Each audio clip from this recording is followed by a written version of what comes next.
Breaking news చూస్తున్నాం. HCA నిందితులకు CID విచారణ ముగిసింది. 6 రోజుల పాటు సాగిన విచారణ అనంతరం నిందితులను మల్కాజ్గిరి కోర్టులో హాజరుపరచనున్నారు సిఐడి అధికారులు.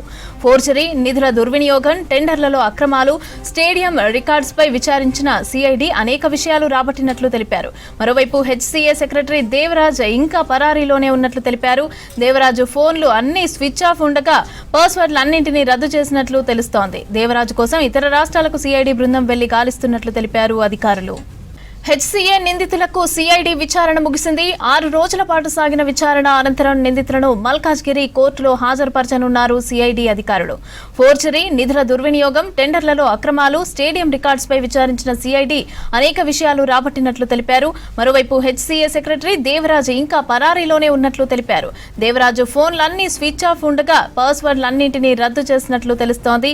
దేవరాజు కోసం ఇతర రాష్ట్రాలకు సిఐడి బృందం వెళ్లి గాలిస్తున్నట్లు తెలిపారు అధికారులు. హెచ్సీఏ నిందితులకు సిఐడి విచారణ ముగిసింది. 6 రోజుల పాటు సాగిన విచారణ అనంతరం నిందితులను మల్కాజ్గిరి కోర్టులో హాజరుపరచనున్నారు సిఐడి అధికారులు.